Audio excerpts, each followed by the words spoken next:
and welcome to the Raw Preview. I'm Adam Wilbourn from WhatCulture, joined by Michael Sidgwick from WhatCulture, here to look ahead to tonight's episode of Man an Hour. But before we get into it, if you're a fan of this sort of thing, make sure you subscribe to WhatCulture Wrestling on Apple Podcasts, Spotify, Amazon Music, and YouTube, where we do daily wrestling podcasts where we not only review Raw, but also SmackDown, the show formerly known as NXT 2.0. AEW Dynamite, AEW Collision, pay-per-views, premium live events. We have interviews, roundtable discussions, and a roundup of the week complete with a really good quiz, of course, on WrestleCulture. As I said, though, joined by Michael Sidgwick to look ahead to tonight's episode of the Raw after SummerSlam. Kiss my ass. And while you're down there, love. Look, I'm telling you now, spoiler alert, I guess, for the SmackDown review. If this is anything like Friday's TV show. Yeah. Am I excited about Raw as much as you? Well, by the sounds of things, now. Look, it's a WWE TV show during a time when WWE is not particularly good. I don't even think it's doing a particularly good job of grabbing its own audience, let alone someone like me, who will generally low on the old presentation, but, you know, when it's good, and you can't deny it. I'm denying it. I will say that there is some stuff on tonight's show that theoretically has a pretty high ceiling. Yeah. There's one match in particular where I think the best possible version of that match could be awesome. Whether we'll get it, whether it'll get the heat, dinner, but yeah, there's something on here that I'll be paying strict attention to. A couple of title matches on the show, but I suppose we should start with the man who is opening the show, CM Punk. Indeed. He obviously got involved with the LA Knight match to close last week's Raw, and him and Roman got beaten up by The Vision. They are set to appear as well. You sense these two things may well be related. Indeed, absolutely right. So they're going for, going down the line here, if you look at SummerSlam and then the Raw after SummerSlam, everyone calls it that. Everyone knows that. They are doing CM Punk versus Seth Rollins at some point in the, hopefully, they're not doing it in the short term, sadly. I don't think it's headlining WrestleMania, neither. Let's call it medium-term direction is to finally pay off CM Punk versus Seth Rollins. Maybe if they're doing the big John Cena retirement show in December, right? They could do John Cena versus someone, finally pay off Punk and Rollins then.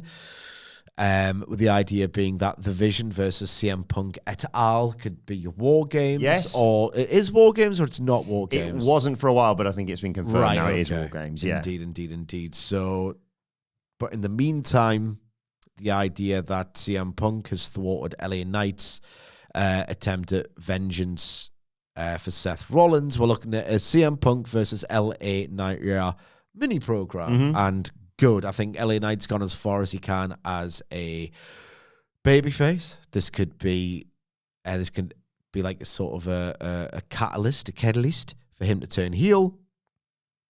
Probably overdue. CM Punk's going to be a babyface for a longish time, I imagine. So that's how I see the dynamics going. Them two ripping chunks off one another verbally. Oh yeah, it could be different gravy. That Punk Knight, I mean, in the ring, not so much, but the idea would be if they can have a promo battle, and they're both great, very different promos, they could sort of mesh very nicely together, that they could do the hardest work before they even step foot in the ring in terms of generating interest in a match, maybe for Paris, who knows? Je ne sais quoi. But that's a potential destination. But before we get to the inevitable Punk promo, Rollins interruption, LA Knight maybe saving Punk from the Vision and then dropping him himself. That sort of scenario I can see unfolding. For me, it's imperative at this point that CM Punk, with conviction, being earnest about it, like really trying hard, but at the same time, he can't try too hard. I think he's in a tricky situation to sell this Seth program. He hasn't been amazing in recent months, basically ever since the Saudi stuff with John Cena. His reputation has taken a bit of a battering. He has not really believed in his own material. I think that had a knock-on effect on the Gunther program, the promos building towards which were good, not great, nice and solid. He needs to really sell me on the idea that he is absolutely sick with rage, not with apathy, with rage about Seth Rollins and the fact that his CM Punk's WWE career at this point has been defined by this Seth Rollins thing haunting him. It's been the thread that they've basically started weaving and never stopped since November, December 2023. Was it after the whole I'm not here to make friends, I'm here to make money? Was it Seth Rollins, the guy who interrupted his first ever longer form speech? So that has been the entire deal. Now, two things have happened, and yes, this is old ground. I will try not to cover it too extensively. Two things have happened throughout this entire time. One, CM Punk has developed a running gag whenever Seth Rollins trying to interrupt him by rolling his eyes as if to say, not this boring bastard again. I'm not interested in working with this guy. He hates me. He's got this thing for me far more than I occupy his mind. We hate this, but rent-free. Mm-hmm. I don't think about you at all, Seth. And then he would roll his eyes. He would make it a joke that, this boring guy's come to interrupt me again. Cool, great. He would even explicitly state, I find you tedious. You are not interesting. In fact, it is my job here to make you interesting. The byproduct of which is, I don't find Seth Rollins interesting, realistically, and I'm not blaming CM Punk for that. I'm saying that he possibly shouldn't have admitted it or made it so central to what's going on here, because I think the same thing. It should really be CM Punk's job to, as with any wrestler in any program, right, sell me on it. He's sold me on the fact that he doesn't necessarily care that much by his general apathy and the eye rolling. So he needs to. And the other thing that has made my investment sort of low on this is that, if you're cursed to be in the weeds on wrestling Twitter like I am, let's just say there were certain messages put across in late 2024 of, CM Punk's dodged the old Seth bullet. They're wrapping it up at Netflix, and he's going on to work Roman, and he's won, and da-da-da-da-da. I mean, that hasn't happened, has it? Quite the opposite. Like, Seth was involved in the main event. CM Punk versus Seth Rollins has been the defining program of Raw in 2025, which has kind of declined. The numbers haven't been amazing, It is now time for CM Punk to try and retroactively save this. It's what he's doing. This is meant to be the biggest thing in his Fed run, the second one. Not Drew McIntyre, not Roman Reigns, not Cody yet. This Seth Rollins thing needs a shot in the arm. And I get it. I do get it. I am not the person. It's Hamflet, really, who's the best barometer for this sort of thing. He's way more in tune, and you as well, in tune with the WWE audience and what they're after, what they're truly hooked by, what they truly want to see, what their true read on all of this is. I get the distinct impression that, well, put it this way, I'm going to put you on the spot. What's better, CM Punk versus Drew McIntyre or CM Punk versus Seth Rollins? I mean, I think there was the best feud of last year for me, so yeah, I have to go Drew McIntyre. Yeah. What do you think is a more intriguing proposition? CM Punk versus Seth Rollins on a PLE or CM Punk versus Cody Rhodes? Yeah. You know what I mean? It's one of those things where you can have a different opinion on the CM Punk versus Seth Rollins feud. You can, and that's fine. I genuinely mean that too. But at the same time, if you stack them up in terms of what's CM Punk done previously, that's better than we're doing now. What instead, this is a question I don't think enough wrestling fans, frankly, ask themselves. It could always be better. Have higher standards, right? What else could CM Punk be doing that's better than this? And I would wager the answer is, well, quite a few things, to be honest. Like, I'm sick of this. I'm bored of this. It doesn't inspire me at all. Let's have CM Punk try and retroactively. I need it to be furious, indignant. I would like it, in fact, if he puts the old lampshade on this. Somewhat admits, you know what? Like, use euphemisms, fictionalize it, but say things along the lines of not, I shouldn't have called him boring. He isn't. say things like, I underestimated Seth Rollins. Yeah, he's a guy also who's got a history of Money in the Bank cash-ins at the end of the day. Yeah. But in terms of the basic thrust is CM Punk all the while has kind of been treating Seth as unimportant, uninteresting, not what he really wants to do with his Fed run. He needs to sort of euphemistically say, I was wrong. Just say, I underestimated Seth Rollins. I didn't think a guy like that could get under my skin. I was quite prepared to ignore him. But everything he's done, and yes, maybe this does warrant the dreaded exposition dump, everything he's done, just lay it on the line. And with each step of this Seth Rollins all-out assault on CM Punk's career, this run, what he's deprived them of, what he's ruined the world title, just keep stacking them up and getting progressively more intense, pissed off, intent on revenge. Like, I need to be sold on this. And good news, CM Punk at his very best, almost unparalleled. It's selling you on something. I said it at the time. I've said it a million times afterwards. I'm going to say it one more time.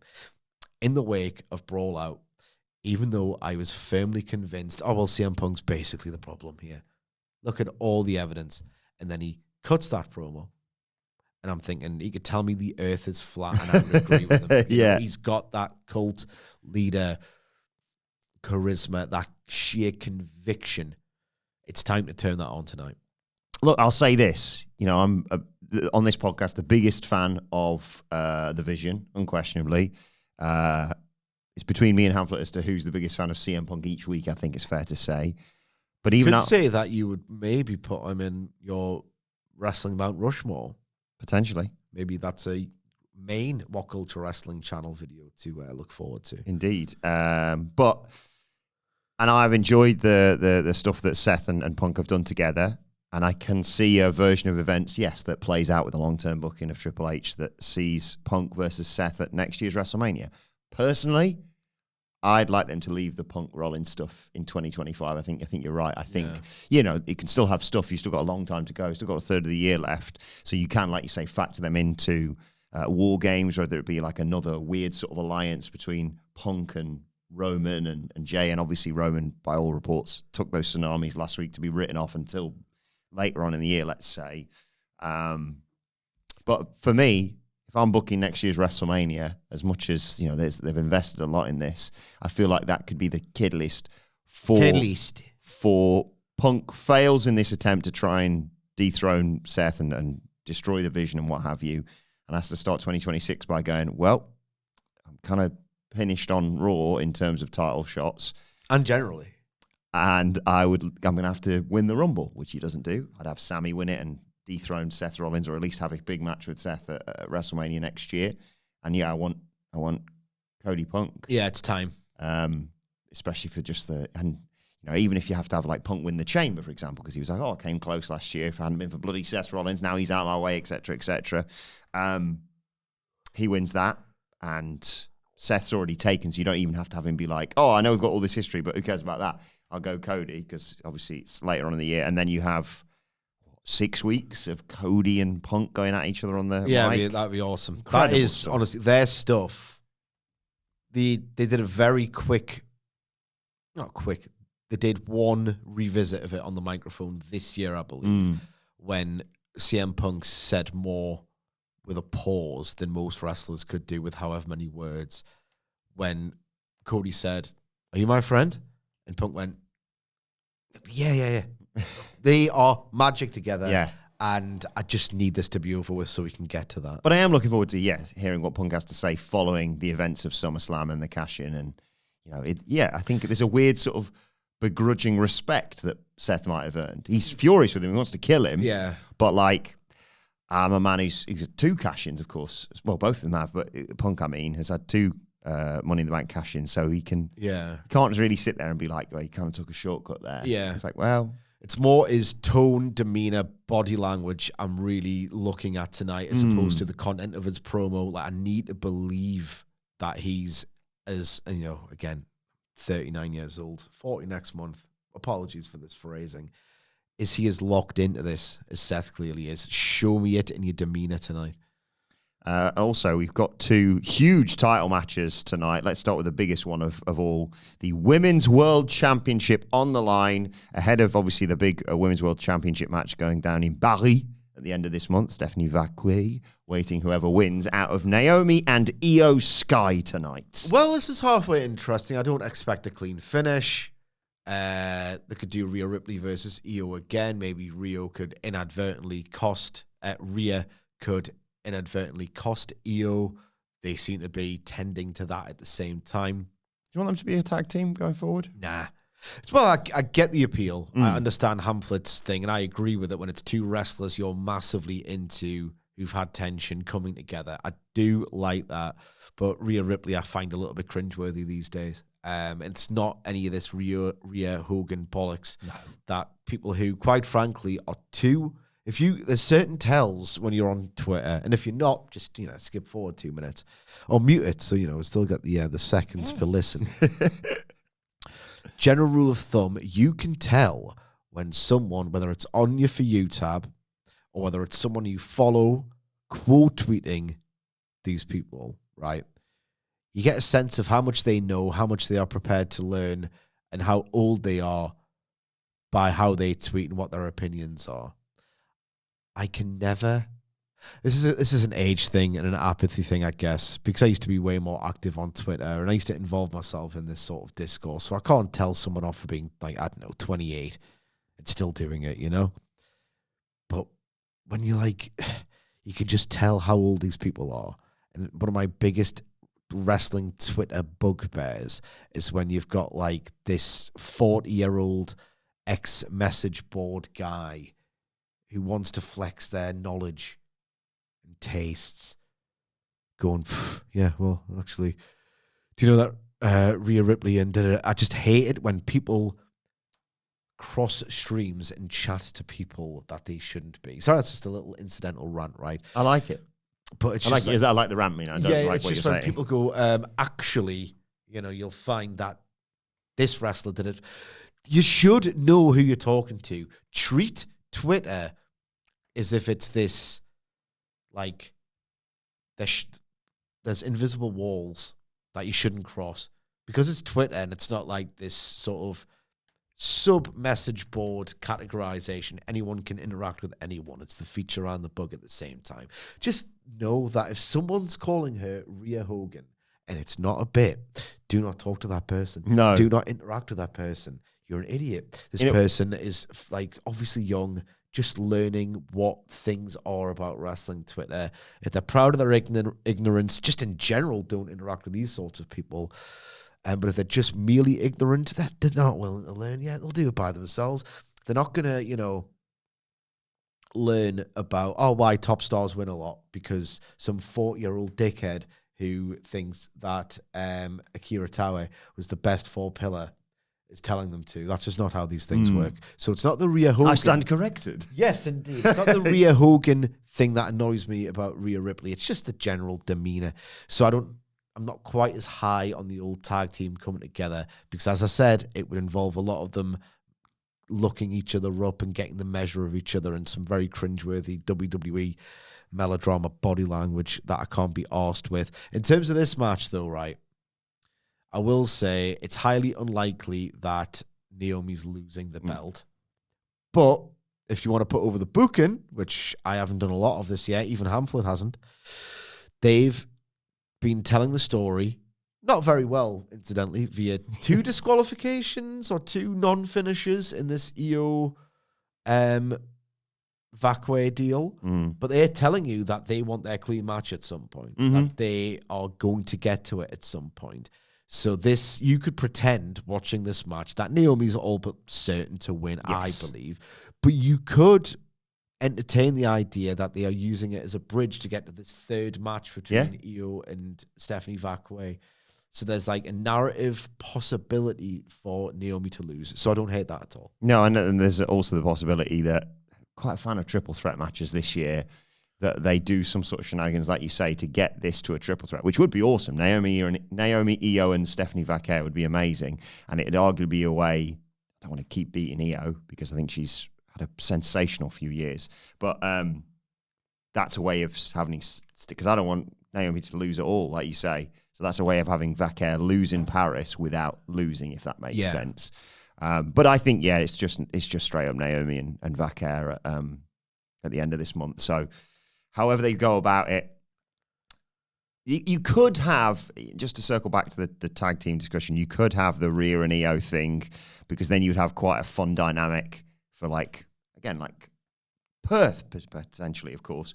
The dynamic of who's zooming who's betraying who, because we both know that one of Alexa Bliss, Charlotte Flair, Rhea Ripley, and Io Sky is going to, if they lose their tag title match down the road, that's when I'll kick your ass. Yeah, I'll kick your ass. We weren't even friends to begin with.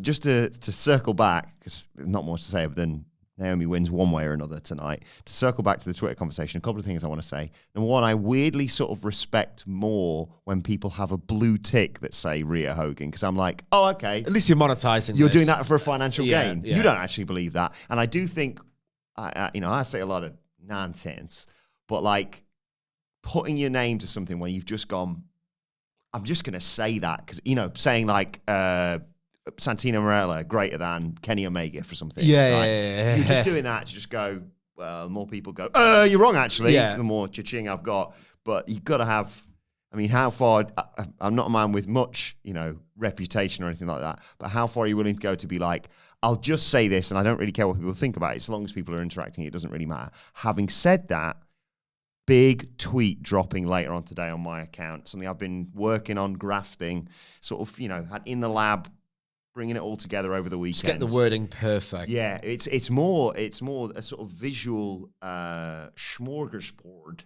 that I have created that I'm going to drop later on today at Adam Wilbourn, and this is sort of Paul Grayman, more like levels of tweet. This is Aesop, get the fables. You're willing to put it in that pantheon of great tweets. I think so. I think this is something that people have. It's been in the ecosphere, is that a word? No. Okay. It's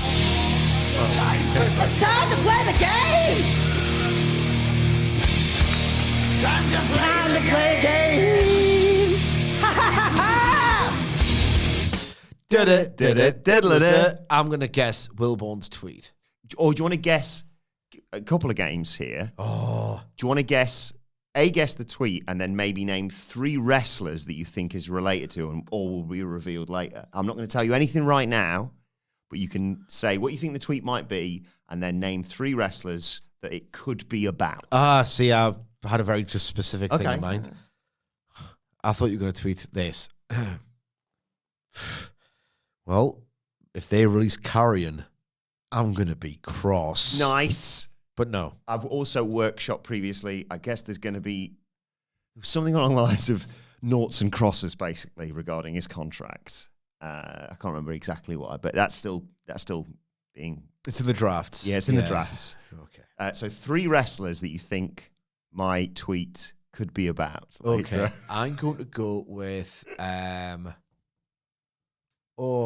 anyone been in the news? Ashanti the Adonis. Mm-hmm. Giving nothing away here. Ashanti the Adonis, Sami Zayn, or Karrion Kross, one of the 3. Okay. All will be revealed later and on I today. think if it is the first one, I do think the word Adonisly. I am going to miss that. I hope he does well, whatever he does next. He's got to TNA. Yeah. It seems incredibly likely. I had to write I wanted to write a news article about the departure from WWE of Ashanti the Adonis, and there wasn't much to say, so a little bit of inside baseball. I always put opinion, so I just write what I want. Fair. And I'd start with Adonisly. TNA seems like the best fit. Great stuff. Easy money. Speaking of title matches, the IC title, the women's IC title, also on the line tonight. We had a real scare last week where we thought it was going to be Natalya in action. Thankfully, that's not happening, though. It is, of course, Becky Lynch versus Maxine Dupri. Bit of a culture war on the horizon here. 2 kind of different but the same matches pegged for both Raw and Dynamite this week, pitting a star main event tier name against someone who, character-wise anyway, is like woefully outmatched. So you've got Becky Lynch against Maxine Dupri, and you've got Cope versus Stoke. Oh, of course. I forgot that was this week. Yeah. So you've got Didn't he hit a finish on Collision? Didn't he help FTR? It's not Wednesday yet, so Good point. I'm going to do my SmackDown and Collision homework on Wednesday. So I've not seen it yet. But a challenge for both wrestlers, because I think Becky Lynch has got the easier job, because the idea is if she can just be a commanding ring presence, just dictate the pace, generate the heat, Becky Lynch, by sort of arrogantly dismissing the idea that Maxine Dupri can do anything. And if Maxine Dupri can sort of fire up that crowd and get one near fall Off a worm or caterpillar or whatever it's called. she needs to worm out tonight. And Yeah. I've got no doubt, in fact, that she will worm out. Here's something about this, though. Right. It half worked when Master Gable was mentoring Dupri. And there was this could be something, a bit of feel-good entertainment of the wrestler who's not very good in the moment, becoming very good in the body of the match and gets a pop, right? All sentiment that was once attached to this Maxine Dupri babyface character is dead, surely at this point. Frittered away. I mean, bit of wholesome vibes and Maxine Dupri's trying hard and da-da-da-da-da. That was fun for a minute. That's kind of dead now. What's left is Maxine Dupri is quite cringeworthy. Like, her performance in the Evolution Battle Royal was, I would describe it as unwittingly funny, inadvertently comical, where her firing up and being very corny and over-enthusiastic, it's not true babyface fire. It's not something likely to get the crowd on side. She happens to be not very good. I'm sorry. When she did that thing, Evolution, after worming out, post-worming out, where someone... That's how you wormed out as well. Yeah, she wormed out on the spot, man. She just wormed out. The spot where I believe Natalya got eliminated or attacked, and then Maxine Dupri did the old jowl shake fury. Yeah. I mean, she looked dumb. She looked fake. She looked corny. She looked embarrassing. All of which is to say that there is an idea of this match that's strong. If Becky Lynch enters a great heel performance and builds that heat and makes the crowd want to see poor, outmatched Maxine Dupri knock the domineering, arrogant Becky Lynch off her perch and get a near fall. There's a version of this that works. There is a version of this that is cringeworthy as hell. And I believe that's what we're going to see tonight. Yeah, I just can't help. And she's not over really anymore, is she? There's no danger. Well, there'll be a fun near fall, like you say, from one spot. But I'm not going to buy that the title will change hands, because I think it's going probably... Maxine Dupri, we got 3 Raws before Clash in Paris, if they want to put this on there, but they could stretch it out to Crown Jewel, I suppose. It's a bigger show in theory. Maxine Dupri, Natalya. Oh, I've beaten a legend. Nikki Bella for the PLE, basically. Yeah. But yeah, it's one of those where it could be quite... Becky toying with Maxine Dupri could be... Like, if Becky's like, I'm going to worm out, actually... Could be quite fun. Yeah, I do not hate that now that you mention the old subverted worming out. Everyone says that. Yeah, we're all worming out. Yeah, we're all worming out. I worry that Maxine Dupri is going to... It's brutal when she does these things and there's no reaction, because the dissonance between Maxine Dupri's overacting and how much she seems to pretend to feel it in the moment. When you're like, come on, everybody, I'm going to do it, and everybody is just like, I couldn't care less, you're not over.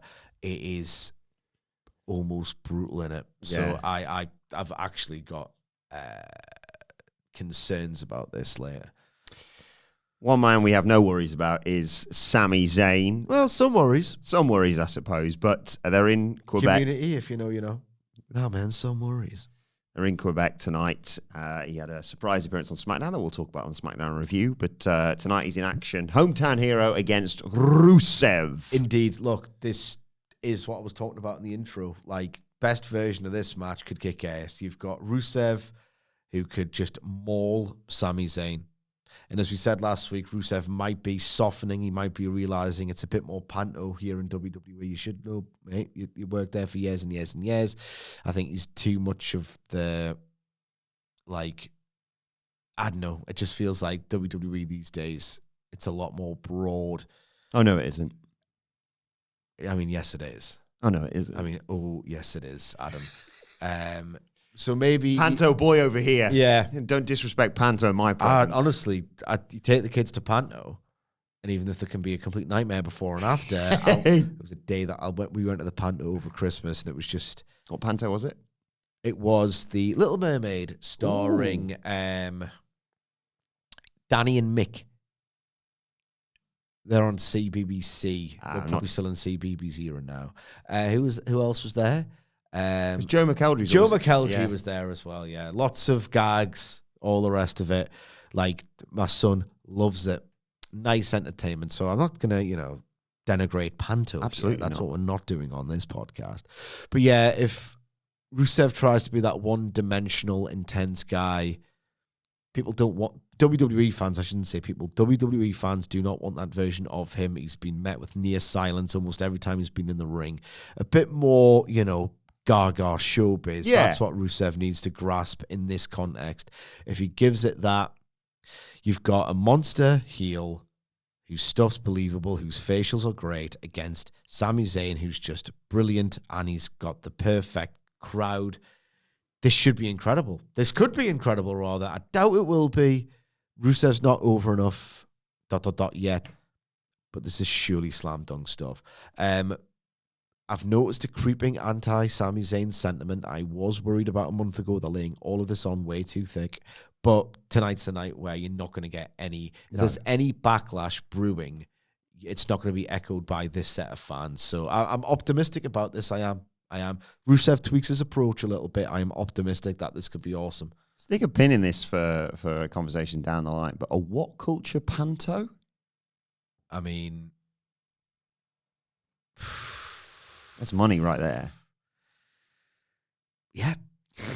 Anyway, but yeah, I think obviously they're circling back to Rusev and Sheamus. I mean, think about if Panto's more of a British institution. Yes. The Yanks might not know much about it. But now that I think on it, there's a lot of innuendo and sex-based comedy in Pantos. See, it's all the ones that the kids can go and enjoy the slapstick, but, there's some dirty jokes in there for the old grown-ups.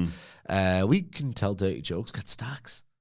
And get Alistair as well. Get him on the poster. Imagine, star of WWE's NXT, Stacks to play Widow Twanky or whatever it is. Yeah. Widow Wanky, more like. I don't know. Twiddle Wanky. It's good stuff. It's all good stuff. It is funny. It is funny.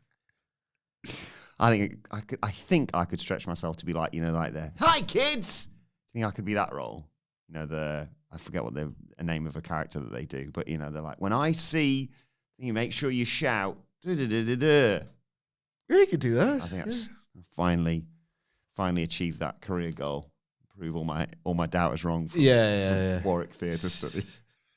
But yeah, this is going to be loads of fun. The Sami Zayn Rusev. I don't want it to be fun, mate. I want it to be harrowing. Well, yes, in that way. Yeah. But yeah, they because Rusev Sheamus 1-1, right? 1-1, 1-1-1 technically. 1-1-1. 1-1-1 because they're a double count out last week, I think it was. But this also kind of covers a topic that I was desperate to talk to you about today, off the back of the weekend and the ongoing conversation Karrion Kross. What's going on for you? Right. There are two possible explanations for this Karrion Kross situation, discourse, whatever. Both of them are bad. So unless you've missed it, Karrion Kross has outright said he hasn't outright said, I have left WWE, so that's telling. He has simply said, well, life's a fight, right? Bookings at this address. He could easily just not answer any of those emails because he's still contracted to, and in fact has re-signed with WWE. But there was some kind of stream deal where he is, and again, air quotes, pinch of salt, opened up on his time with WWE, which is apparently now over, talking about. Well, you aggregated this. Mm-hmm. So, what was the deal? He said, like, it was BS. He said that he was told by certain people within the company to not acknowledge the fan reaction, sort of Rusev, Daniel Bryan-esque of like, they're not cheering with you, they're cheering out. I don't know. But he's basically come out and said, the contract is expired. Mm-hmm. I am technically no longer with WWE. They're not happy with me. I'm not happy with how this is all played out. Yeah, there was conversations, but they were bad faith at best, basically. Yeah. And yeah, his contract, by all reports, expired yesterday. So he could be in the crowd tonight, for example, but he could show up in TNA. There's obviously a lot less likelihood of him showing up in AEW with the Don Callis stuff, which we're not going to get into. But yeah, there's also the theory, like you say, that this is because the amount of conversation we've had about this since, as Andy said on the news, April probably. The buzz around him, whether it be sort of more generated than not, whatever you want to say about this. The only other person I can compare it to in terms of conversation around the contract was like AJ Styles recently, and that just seemingly got dealt with and quietly wasn't mentioned again. Obviously, the R-Truth thing is being linked to this, but in terms of, could it be a work? That wasn't a work. He was legitimately released, and then they went, bloody hell, that's quite a big backlash. Let's work this into a storyline and then immediately sideline him, which we'll talk about on SmackDown, by the way. Indeed. This is slightly different. Kross is more of a Triple H guy, I think it's fair to say. So this could be, and they're loving to work with Seth Rollins' injury as well. So this could be this could just be, thanks very much, Karrion, but we're not bothered. But it also could be, let's work them a little bit here. Let's work them a bit. So two schools of thought on what's happening. Neither are good, right? One, it's a big, elaborate work, right? The problem with option one, scenario one, is even though it wasn't a work and turned into a work, their ability to capitalize on this specific type of story, the work shoot, completely, they got no pedigree in this, because look at what they did with R-Truth. Like, this guy was the talking point stemming from the Money in the Bank event, and now they never did anything with him, part of the furniture, and in fact he's reverted back to his old persona. He's just there again. A massive story, a self-inflicted PR disaster, and all for what? This terrible follow-up on TV. So if it is a work, they haven't proven themselves remotely capable of doing anything interesting with this sort of story, so I don't know why they're bothering, if in fact it's a work. So that's stupid. If it is a work as well, still covering option A here, they've tried to do it with Seth Rollins' knee injury, didn't come off. And now if they're trying another work in terms of working the boys and the audience or the marks or whatever. You're joking. Not another one? It's never worth it. It's now, you just, like, this is, again, like the amount of mistakes that AEW has repeated, that AEW did 2-3 years ago, that WWE's now repeating. And AEW's mistakes were ones that WWE a long time ago had done.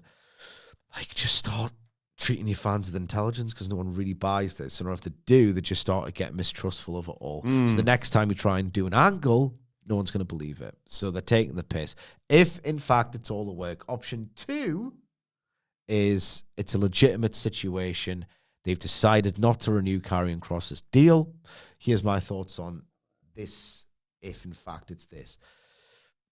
He had his chance to be a heel in the ring 3 times. What was it? Twice on PLE, once on TV, against a guy, Sami Zayn, who I don't want to say he's incapable of having a bad match, because, you know, El Generico was a phenomenon. Sami Zayn is a great fit for WWE, but he's not in that, like, Kurt Angle TNA Prime mode or the Ric Flair of early 80s, where you cannot have a bad match with this dude.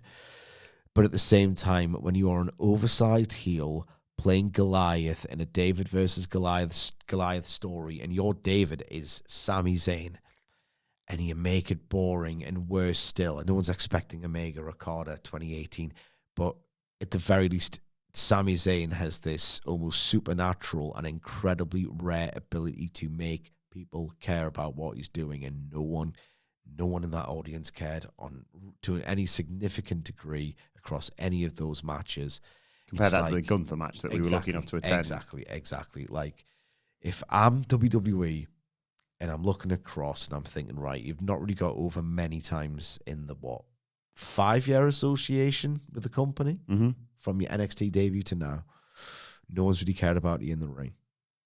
Like, ever. You've never been particularly good. But your promos are good. There's something to the act.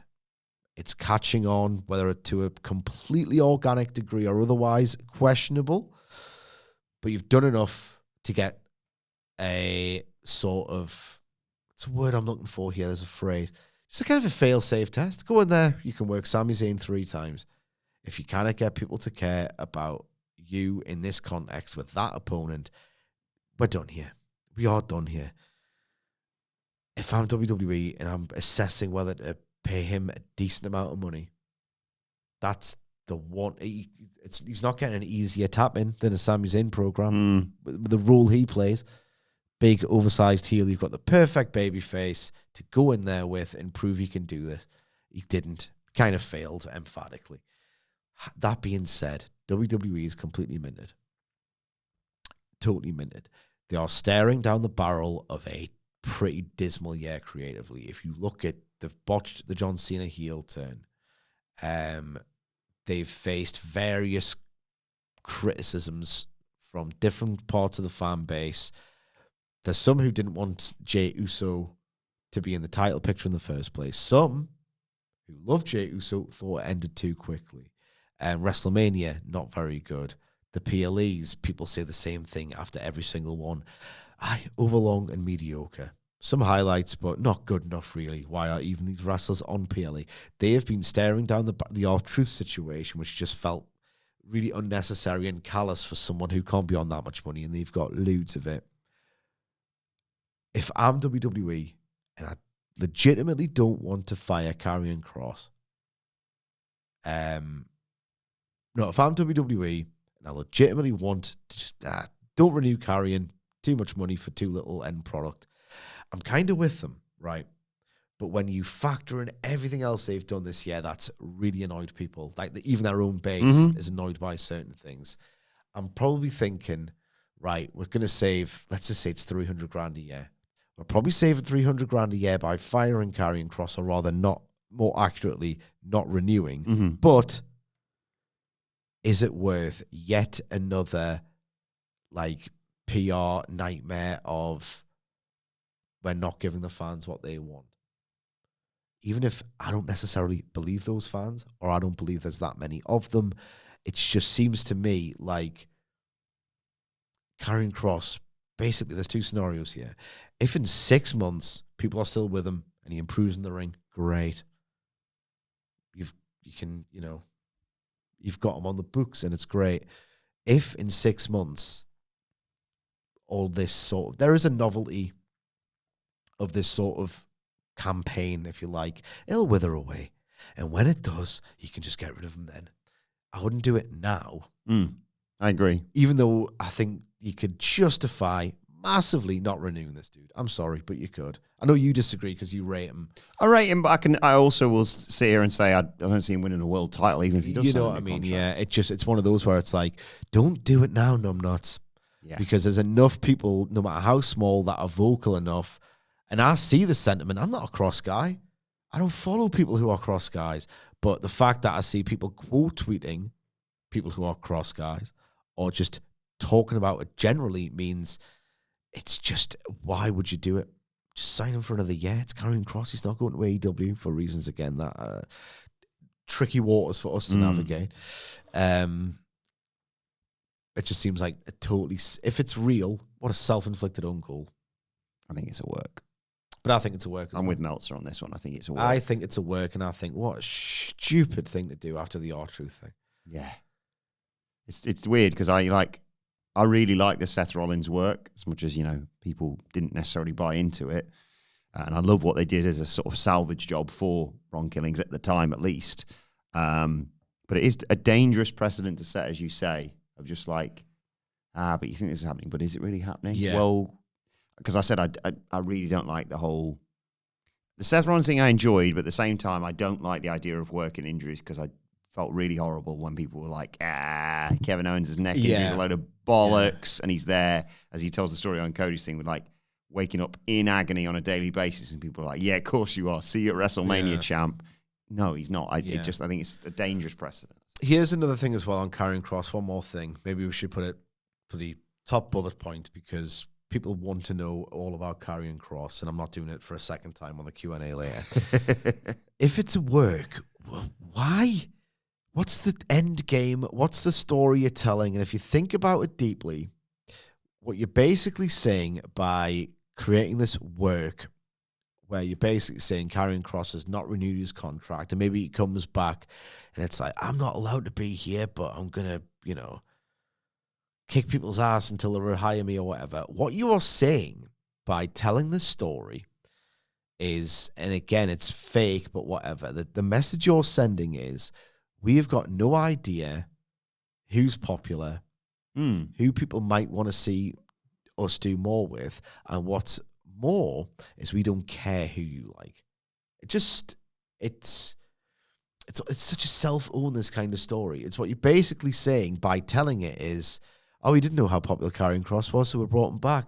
It just portrays you as being out of touch for no discernible fictional reason. And yet again, as we mentioned on the news, seemingly punishing someone for getting over not by your way of doing it, sort of thing. But we'll wait and see. Hopefully he'll be there at ringside or in a box or something tonight. I've no doubt there will be some chatter about it in the coming days, but let us know your thoughts on the Karrion Kross situation and everything we discussed in the comments section below or on X at WhatCulture WWE. Watch there, you can follow both of us. You can follow Michael Sidgwick at Sidgwick. Follow me at Adam Wilbourn. Follow us all at WhatCulture WWE, as I said. And make sure you subscribe to WhatCulture Wrestling, wherever you get your podcasts from, for daily wrestling podcasts. Me and Sidge will be back tomorrow to review Raw. We've got the SmackDown review coming your way later on today and a Q&A as well. But for now, it's been the Raw preview. My thanks to Michael Sidgwick. Thank you for joining us, and we will see you soon.